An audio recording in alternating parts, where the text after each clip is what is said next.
যে মুহাম্মদ সাল্লাল্লাহু আলাইহি সাল্লামকে নিয়ে কটূক্তি করার যদি কেউ দুঃসাহস দেখায় তার একটাই শাস্তি হবে, সেটা হলো মৃত্যুদণ্ড। সম্মানিত দেশবাসী, এখন আপনাদের সামনে কথা বলবেন শেখ আব্দুল্লাহ বিন এরশাদ। শেখ আব্দুল্লাহ বিন এরশাদ। আসসালামু আলাইকুম ওয়া রাহমাতুল্লাহি ওয়া বারাকাতুহু। আলহামদুলিল্লাহ, আমরা আজকে এখানে উপস্থিত হয়েছি আমাদের প্রিয় নবী মহানবী মুহাম্মদ সাল্লাল্লাহু আলাইহি ওয়াসাল্লাম, যিনি শ্রদ্ধাভাজন সর্বজন শ্রদ্ধেয় সর্বশ্রেষ্ঠ ব্যক্তি।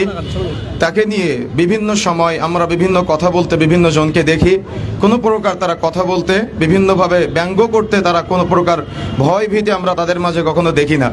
কিন্তু ইসলাম এখানে স্পষ্ট বলেছে, আমাদের শ্রদ্ধাভাজন শ্রদ্ধেয় সর্বশ্রেষ্ঠ ব্যক্তি মহানবী মুহাম্মদ সাল্লাল্লাহু আলাইহি সাল্লামকে নিয়ে যদি কোনো ব্যক্তি কটূক্তি করে তার একটাই শাস্তি, সেটা হলো মৃত্যুদণ্ড। আমরা ইতিপূর্বে বিভিন্ন সময় দেখেছি যে বাংলাদেশের বিভিন্ন দলীয় নেতাকে নিয়ে যদি কেউ কটূক্তি করে তাহলে তাকে নিয়ে বিভিন্ন আইন প্রয়োগ করা হয়।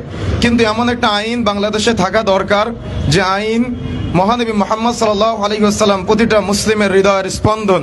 তাকে নিয়ে যদি কেউ কটূক্তি করে তাহলে তাকে স্কোয়ারে ফাঁসির কাজটা ঝুলাতে হবে। যদি এরকম আইন বাস্তবায়ন করা না যায় তাহলে আমরা কেমন 90% মুসলমানের দেশে বাস করি? সব সময় আমাদের প্রিয় নবী মহানবী মুহাম্মদ সাল্লাল্লাহু আলাইহি ওয়াসাল্লামকে নিয়ে আমরা বিভিন্ন সময় কটূক্তি করতে বিভিন্ন জনকে দেখি, কোরআন মাজিদ নিয়ে অবমাননা করতে দেখি, হাদিস নিয়ে অবমাননা করতে দেখি। সর্বসাকুল্যে সার্বিক বিষয়ে কোনো ব্যক্তি কোনো প্রকার ইসলামিক কোনো বিষয় নিয়ে, মহানবী মুহাম্মদ সাল্লাল্লাহু আলাইহি ওয়াসাল্লাম সংশ্লিষ্ট কোনো বিষয় নিয়ে, ইসলামের চূড়ান্ত উৎস পবিত্র কোরআন ও সহিহ সুন্নাহ ভিত্তিক কোনো উৎস নিয়ে কেউ যেন কোনো প্রকার কোনো কটূক্তি করতে না পারে, এমন চূড়ান্ত আইন বাস্তবায়ন করা এখন সময়ের দাবি।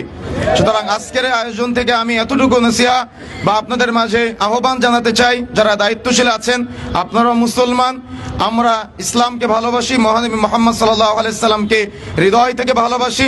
আমাদের হৃদয়ে যদি কেউ আঘাত করে তাহলে হৃদয়ে রক্তক্ষরণ হয়।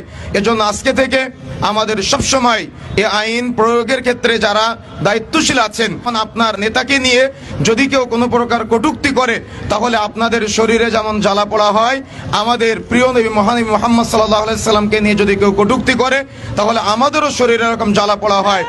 এজন্য নতুন আইন প্রয়োগ করতে হবে এবং বাস্তবায়ন করতে হবে, এভাবে চূড়ান্ত আইন হতে হবে যে মুহাম্মদ সাল্লাল্লাহু আলাইহি সাল্লামকে নিয়ে কটূক্তি করার যদি কেউ দুঃসাহস দেখায় তার একটাই শাস্তি হবে, সেটা হলো মৃত্যুদণ্ড। জাযাকুমুল্লাহ খায়র।